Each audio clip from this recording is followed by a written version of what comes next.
यतिका दिनदेखि हामी एनिभर्सरी मनाएको थियौँ। हजुर। छोरा साउथ कोरियामा जाँदाखेरि अब छोराले आमा बाउलाई सम्झेर उपहार पठाइदिनु भयो। आजको यो कथा सुरु हुन्छ ठिक आजकै दिन 24 वर्ष अघि। यही दिन उहाँहरूले दुई फरक जीवनलाई एउटै यात्रामा बाँध्दै एउटा नयाँ संसारको सुरुवात गर्नुभएको थियो। विवाहपछि सुरु भयो जिम्मेवारीको दौड, सुख दुःख सङ्घर्ष, परिवारको आवश्यकता र छोराछोरीको भविष्यका लागि निरन्तर मेहनत। त्यसरी वर्षहरू बित्दै गए तर आफ्नै खुसी मनाउने समय भने कतै सँगै छुटिरह्यो सधैँ सधैँ। आज विवाहको 24औं वार्षिक उत्सवमा उहाँहरूको त्यही त्याग र मायाको सम्मान गर्दै साउथ कोरियामा रहेका छोराले हामी मार्फत एउटा विशेष सरप्राइज पठाउनु भएको थियो। त्यो माया बोकेर आज हामी पुग्यौँ जागुवा टोली। गुगल म्यापको सहयोग र स्थानीय दाजुभाइहरूले देखाउनु भएको बाटो ठ्याक्कै उहाँहरूको घर भेट्टायौँ। हामी पुग्दा बुवा आफ्नै काममा व्यस्त हुनुहुन्थ्यो, फेन बनाउँदै हुनुहुन्थ्यो सायद मम्मी भान्सामा।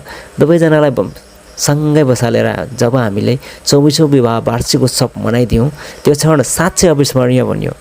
उहाँहरूले मुस्कुराउँदै भन्नुभयो, 24 वर्षमा यो हाम्रो पहिलो एनिभर्सरी सेलिब्रेसन हो। त्यो मुस्कानमा वर्षौँको सङ्घर्ष थियो, त्याग थियो अनि आफ्ना सन्तानको सफलताले दिएको गर्व र सन्तुष्टि पनि। सायद सन्तानको सबैभन्दा ठुलो उपहार यही हो, आफ्ना आमा बुवाको त्यागलाई सम्झिनु, सम्मान गर्नु र उहाँहरूको अनुहारमा यस्तो मुस्कान ल्याइदिनु। खुसी गिफ्टलाई यो अमूल्य क्षणको सानो हिस्सा बन्न पाउँदा साँच्चै खुसी र एक प्रकारको सन्तुष्टि महसुस भएको छ हामीहरूले अहिले गरिरहेको कामहरूप्रति।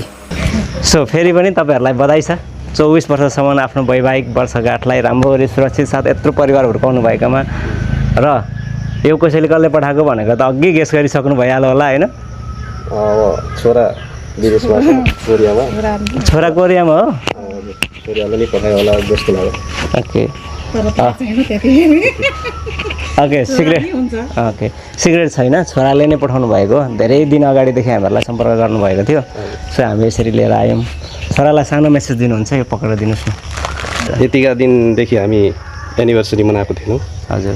छोरा साउथ कोरियामा जाँदाखेरि अब छोराले आमा बाउलाई सम्झेर उपहार पठाइदिनु भयो। छोरालाई धेरै धेरै धन्यवाद।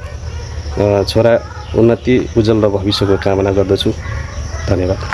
हस्, धन्यवाद। तपाईँहरूलाई फेरि पनि बधाई छ। तपाईँ पनि धन्यवाद त एटलिस्ट भन्नुहुन्छ, केही पनि फरक पर्दैन। धन्यवाद छोरालाई। हस्, तपाईँहरूलाई बधाई छ है।